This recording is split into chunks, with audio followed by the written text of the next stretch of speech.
So I'm going to start with a hypothesis. And I've spent a lot of time thinking about religious symbolism and archetypes.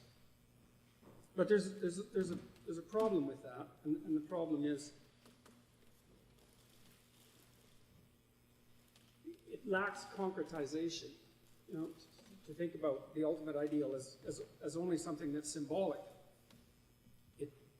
It moves away from the real world, and it's partly for this reason that there's an insistence in Christianity that the logos is two things at once. It took me a long time to figure this out, and I was guided in my attempts to understand it by Carl Jung, who was a truly remarkable person, and probably orthodox in his fundamental convictions, I would say.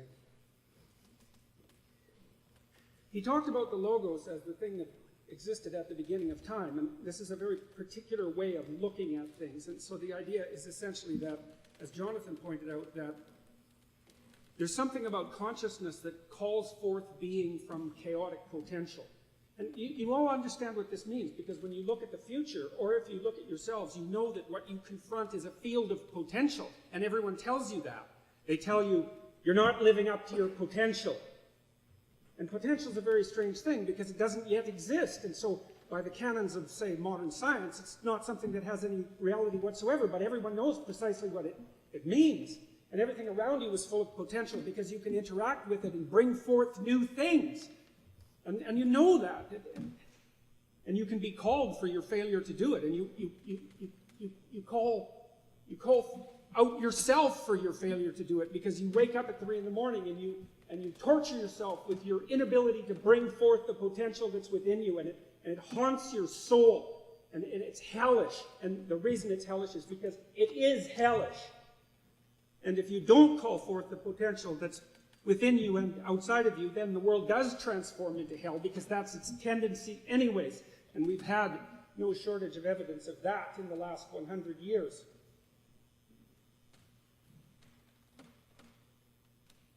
It's part of the Christian doctrine that at the beginning of time,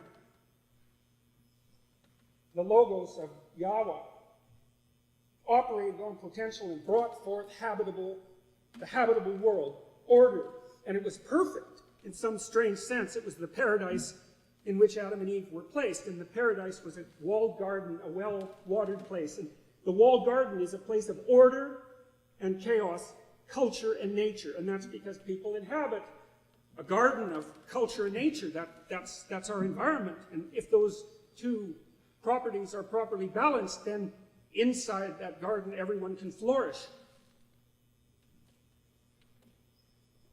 And human beings are in principle made in the image of that logos. And that's why we can speak things into being. And we do. And when you speak truth, then you speak paradise into being, and when you speak falsely, you speak hell into being. And that's the truth. And what that means is that with every decision that you make, you decide for yourself and for everyone else whether you're going to tilt the world a little bit more towards hell or a little bit more towards heaven. And that's the burden you bear for your existence and the choices that you make as you pass through life. And it's the fleeing from that that's at the bottom of the nihilism of postmodernism and the escape into the totalitarian certainties of idol worship. And none of this is fictional, because we've seen the consequences. Jonathan said, quoting, I don't remember the source, that there could be no poetry after Auschwitz. But that's wrong. But the poetry has to be about Auschwitz. The lesson from Auschwitz was never again.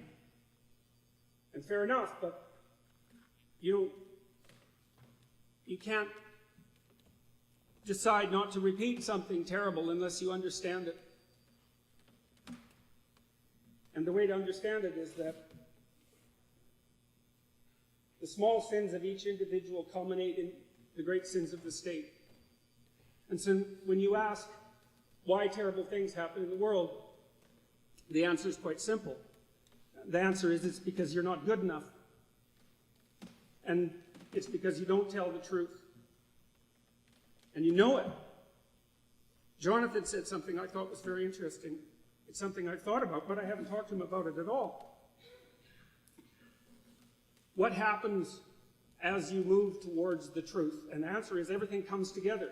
That really is the answer, is everything comes together. There's even a sexual element to that, because of course the highest element of sexual ecstasy is to come together. And around someone who's telling the truth, everything comes together, and that's the potential destiny of the world. It's something that you can partake in. It's the call to the greatest adventure that there is. You can bring forth something akin to paradise by speaking the truth, and you can start in your own life, and you can start in the life of your own families, and these are people in principle that you love, and so why would you do anything but speak the truth to them? To protect them from reality?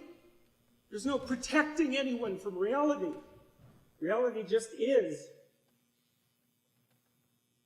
You interact with it on its terms, and you do that by facing it forthrightly, and you do that by not shying away from the challenge. I spent a lot of time trying to understand the Sermon on the Mount. It's a very strange document. I'm going to tell you what I think it means. It means conceptualize the highest good that you can. And so you might think that would be the highest good for you, and it would be the highest good for the family around you that you love, and it would be the highest good for that family in the state, and it would be the highest good for the state in the world.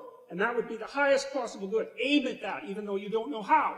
Aim at that. Make that what you want. And then tell the truth. And it's an adventure because you don't know what's going to happen. You have no idea, because if you treat things instrumentally, if you treat people instrumentally, you use them as tools for your own desire. And the problem with that is, what do you know about what you desire? Many things that you chase will turn out to be empty.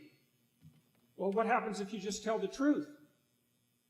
Well, the world will unfold around you in very strange and mysterious ways, and there isn't anything that's more exciting than that, and it's perhaps something exciting enough so that the suffering that's attendant on being would redeem itself by that adventure. And that's the call, that's the Western call to the individual. The suffering of being can redeem itself through truth. And it's not a rule, it's not a proposition that you need to adhere to like a good citizen. It's the proper way of wending your way through the terrible world without making it worse than it already is, and with the possibility perhaps of making it better. There's no more exciting possibility than that, and no higher moral demand. And the thing is everyone knows it. You know when you lie according to your own conception of the truth, that there's something shameful and demeaning about that, and you know that it hurts people. And you think, well, why do you do it? Despite all that, and partly you do it because it's easy. And partly you do it because there's a crooked, horrible, hellish part of your soul that's more than happy if part of what you do is make everything worse to pay for the sin of its existence. And I would say we should stop doing that and see what we could do if we got ourselves together. Because human beings are remarkable creatures. We put together an amazing civilization working at it half-time. You know, it's like 55% of humanity on a good day is working to make things better, and 45% is working to make it worse. And you wonder what would happen if we all just decided that we were going to make things better. As simple as that. Start where you are. Make things around you better. Where would we be? What would the world turn into around a civilization of people who were genuinely trying to make things better? I can tell you we better find out soon, because if we don't try collectively to make things better, given the current state of affairs, they are going to get a lot worse. I've thought for a long time, I wondered why people find themselves adrift in meaninglessness, and there's a lot of answers to that. There's the classical criticisms of traditional faith that have been put forth by brilliant people like Friedrich Nietzsche. There's the idea that There were fairy tales that people lived by prior to the modern age, and we've outgrown those, and that's left us in a cosmos that's bereft of meaning. And so it's a consequence of the inevitable unfolding of a kind of cutting rationality. And some of that's true, but there's a lot of it that isn't true, you know, because I've also come to understand that the reason that so many of us proclaim that life is meaningless is because we actually would rather have it be meaningless than to take responsibility for it. Because you can imagine this scenario. Imagine you were offered a choice, and this is because you are offered this choice. You could say, well, absolutely nothing you do matters, and who the hell's going to know anyways in a million years? And so you can do whatever you want moment to moment, right? That's the payoff for that perspective, is you can do whatever you want moment to moment, and you'll not be held responsible by anyone, including yourself, for pursuing your petty, impulsive, immoral, foolish, destructive, genocidal tendencies. Or the alternative is that you can assume that everything you do is meaningful and everything you do has an impact on the way the world unfolds, and take responsibility for that, and it's something that you'll have your meaning all right, that's for sure, because you have an infinite amount of responsibility for every mistake that you make under those circumstances. And perhaps as a medicament for that, the knowledge that when you're on the path properly, that you're helping the world unfold in the best direction that it possibly could. Well, there isn't anything better than that. If you want something to set against the inevitable suffering of life, that's what you set against it, the endless adventure of trying to make things better in every possible way. And God only knows where we could get if we did that. Around the perfect man, everything comes together. And I don't believe that that's where the infinite logos that stretches across time and space comes together in a single individual. That's the Christian story. And the reason for that is that every single person is embedded in a specific time and place. That's you as an individual, but at the same point, you're also the embodiment of this thing that has acted across forever to call chaos into habitable being. You're both this divine, eternal, transcendent essence and the finite shell that you inhabit. It's like the genie, right? A genie is genius, and the genie is something that can grant 3 magical wishes but has to inhabit this tiny little space. It's the same idea. Well, you can act that out in your life, and you can transcend it. And as you do that, things come together around you, and everything becomes musical. That's the right way to think about it. And everything becomes alive. And you shy away from that because you're resentful about the fundamental structure of being, and you don't want the responsibility. And it's no bloody wonder, because the responsibility is the responsibility for everything. You know, that's why it's part of the Christian story that Christ took the sins of the world upon himself, because that's what you have to do in order to put yourself together. It's your fault. Everything that isn't going right is because you're not good enough. Well, who wants that? Right? Welcome the postmodernists, because they'll lighten the burden. The consequence is that nothing has any meaning, but that's a small price to pay to get rid of that particular burden. Well, maybe not. Maybe the meaning of life is to be found in your voluntary willingness to take on that burden and carry it, right? Well, that's the notion that's embedded in the idea of the cross, right? To pick up a full conscious knowledge of your own vulnerability, your subjugation to betrayal, your slavery at the hands of the state, your insanity and your mortality, and to say, I'll bear that voluntarily. It's okay. I can handle it.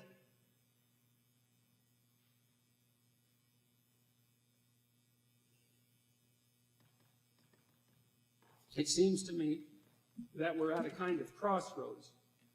I don't know exactly why. You always meet the devil at the crossroads, by the way. And the reason for that is because every crossroads is a choice. Right? And it's always a choice between good and evil. We're at a crossroads, and I don't know why. I guess it's because the terrible 20th century has spent its energy and now we have something new in the aftermath of that. It's time for everyone to pick up the chaotic pieces and to carry them voluntarily and to make their way through the world and to try to speak their truth and to see what happens. It will heal yourself. It will heal your body. It will heal your soul. It will heal your family. It will heal the nation. That's what truth does. And how could it be any other way? The reality is the truth. And how are you going to adapt to it without using the truth? Well, the problem is reality is the terrible truth, but it's certainly possible that the terrible truth is its own medicine.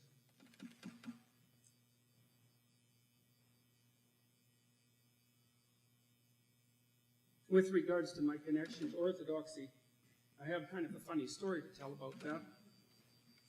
About 15 years ago, a student of mine who I've maintained a relationship with since I taught at Harvard, I'd helped him through a difficult period.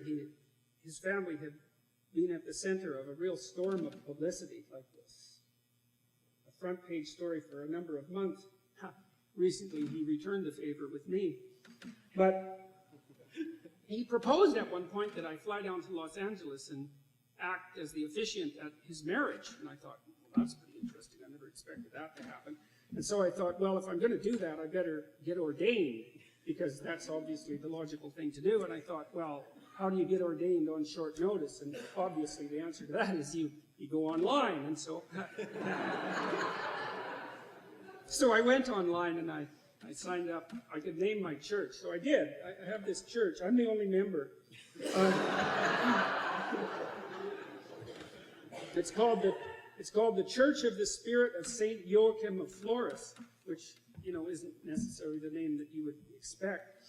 I liked St. Joachim from what I knew of him because he had this idea that there were three epochs. There would be three epochs in Western civilization, and one would be the epoch of the Father, and that's roughly the Old Testament epoch, an Old Testament morality that has to do with following rules. And then there was the epoch of the Son, and that was, of course, the Christian epoch of the last 2,000 years. And he believed that what would come after that would be the epoch of the Holy Ghost. And the Holy Ghost is this weird spirit thing that hypothetically Christ left behind that could inhabit people and guide them on their path. And it seems to me that that's very much in keeping with the Orthodox idea that the proper moral pathway for each individual to take is to attempt to bear the burden of the perfect individual, right? To become Christ, so to speak, in an attempt to transcend mortality and finitude and to unite with God.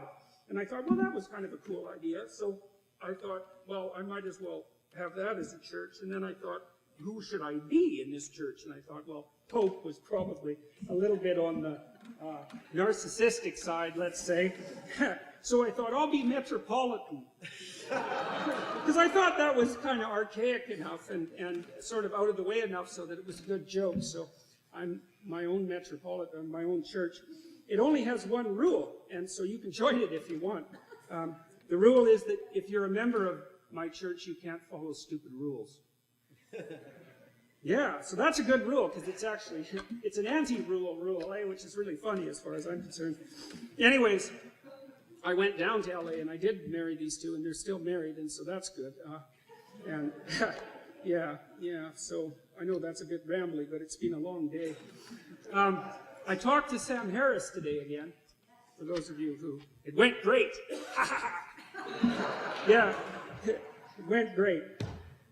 Anyway, so look, the idea is pretty straightforward, as far as I can tell. There's this tremendous idea that's at the bottom of Western culture that's taken the human race millennia and perhaps an endless amount of time before then, an eternal amount of time before then to formulate. And the idea is that our consciousness, and that's the center of us, the soul, whatever that happens to be, partakes in the process by which creation comes into being. And we do that through the logos, which is our capacity to think and to utter words and to engage in dialogue, but more importantly, to do that truthfully. And that to the degree that we're able to do that truthfully, we bring paradise into being rather than hell. And it seems to me that that's as close to objective reality, although it's not precisely objective. It's more than objective reality. It's a kind of meta-reality.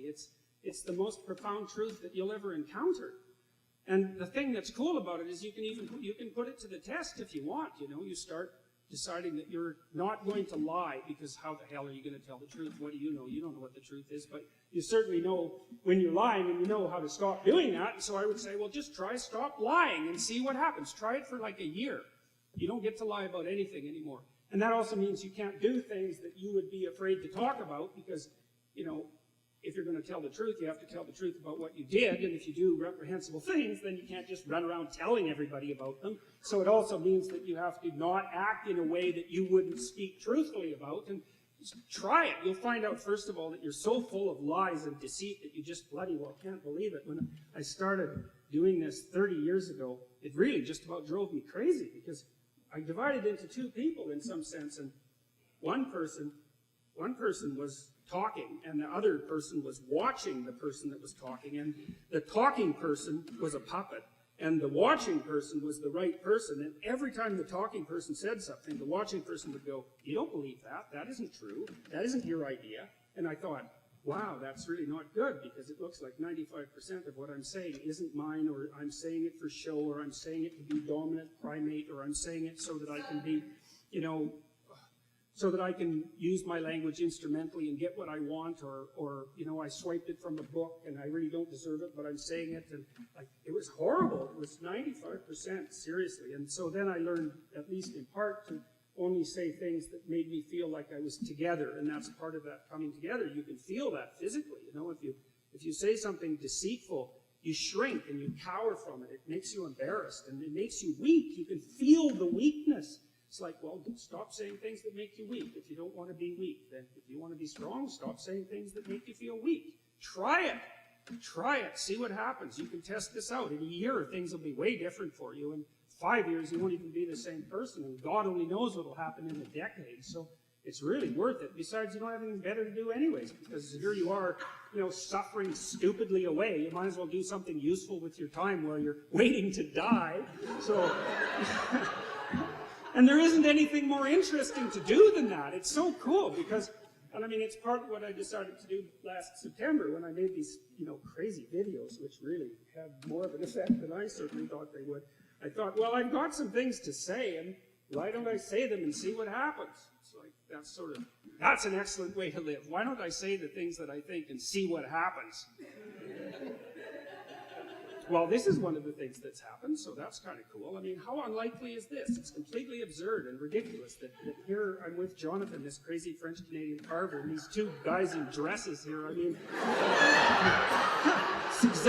That's exactly what you'd expect, given what I've been talking about recently. This is very unlikely, and all of this has been very unlikely, and life is very unlikely, and maybe it could be absolutely magnificently wonderful. We could make everything into a holy temple in which we could live forever peacefully, only searching for more remarkable and spectacular things to do next, and that's what people do in paradise. They sit around dreaming about how the paradise they already had could give rise to a paradise that's yet greater than the one that's there. And with the collective imagination that we pursue, that could be a never-ending thing, and we could bring it into being, and that's what we should do, because the alternative is to let everything degenerate into chaos and hell. And how about we don't do that? Well, that's good enough.